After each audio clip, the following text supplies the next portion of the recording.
سڵاو سڵاوێک لە قوڵایی دڵ، سڵاوێک ناسک هەر وەک پەڕەی گوڵ.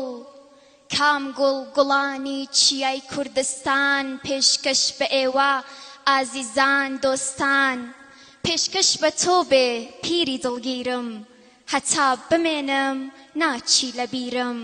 پێشکەش بە تۆ بێ ئەی جوانی دلێر، ئەم کات و ساتەی گشتمان بێ بەخێر. پاڵ مەدەن بە پاڵ کێوی داخەوە، خەمداتان نەگرێ بە دیار باخەوە. خوا بۆ خۆی باخی دڵتان بژارکە، خەم و پەژارە لە ژینتان بارکە. یەخوا نەناڵن بەدەم دەردەوە، ئاوارە بن بە شاخ و بەردەوە. یەخوا نەلەرزن بەدەم لەرزەوە، وەک قەرزدار وەدەست خاوەن قەرزەوە.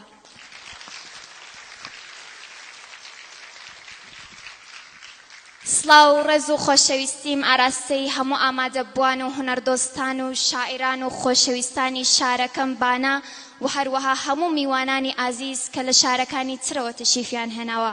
بەخێربێن سەرسەر و سەرچاومان. وەک یەکێک لە ئەندامانی بەڕێوەبەرایەتی ئەنجومەنی ئەدەبی بانە، سپاسی زۆر زۆر تایبەتی مامۆستا غەمگینەکەم کە بەڕێوەبەرایەتی ئەم کۆڕە هەموو لەسەر ئەستۆی جەنابیان بوو، و بەگشتی سپاسی هەموو هاوکاران مەکەم کە لە جێی منیش زەحمەتی ئەم کۆڕە جوانەیان کێشا. سپاسانەکەم، دەستان خۆش بێت. ئازیزان، من بۆ یەکەم جار لە شەعرا تەنیا نیم. ئەمڕۆ هاوڕێیەکم کە وەک خوشکم وایە لە شارە جوانەکەی مەریوانەوە تەشریفی هێناوە، خاتوو هەنێزک ئارزوو مستەفایی کە بێگومان هەمومان ئەیناسین. شێعرێکی هاوبەشمان هەیە و داوان لێ یەکەم سەرەتا داوا لێ واکەم بە چەپڵەیەک بە خێراتنی بکەن و داوا لە جەنابیانەکەم لە شێعرەکەیە هاوکارم بێ.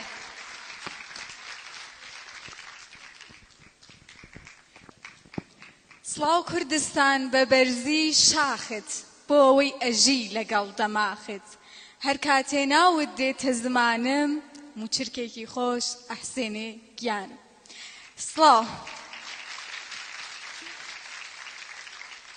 دیسانەوەم جارە سڵاوێک با بە قسەوە بێت و بە شەعر نەبێت.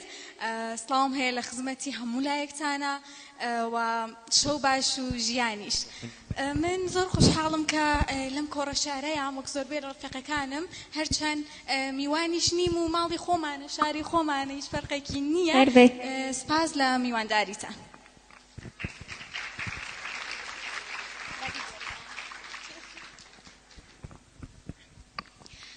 من چرۆی کۆتایی بەفرم ئار بە باکەم جێگەما. من چرۆی کۆتایی بەفرم ئار بە باکەم جێگەما. کیژی کوردستانی بەرزم دوندی کوێستان پێگەما. چەشنی دووزین چاوکراوەم ڕوو لە ئاسۆم بۆ گەلم. سەد پاییزیش ناوەرێنێ بەرگی ئاواتی پەلم.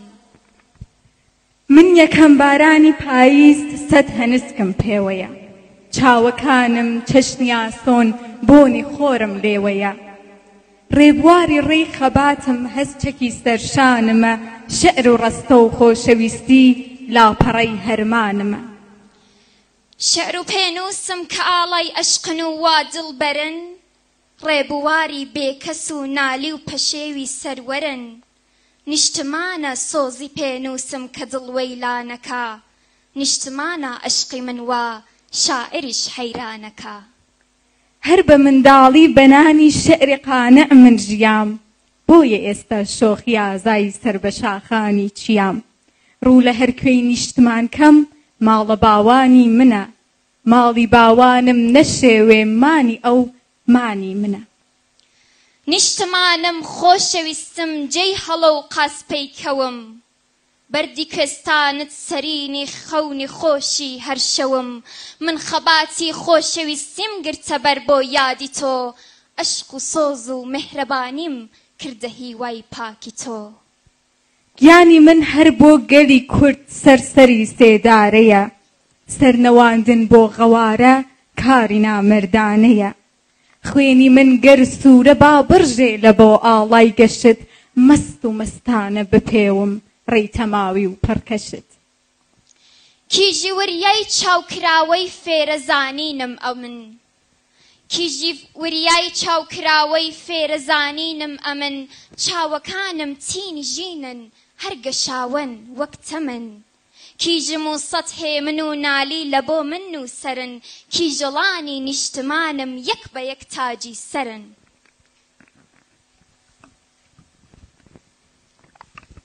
شەنگەبێریش تاخوداخم پەلکەکانم دڵ دەبەن ڕۆژی خۆشی بێت لە مەیدان گشت لە هێزم سڵ ئەبەن زوڵفەکانم شاعرانن شێرە خوڵقێنن کچم مێخەکم بۆنی سروشتە دڵ دەلەرزێنن کچم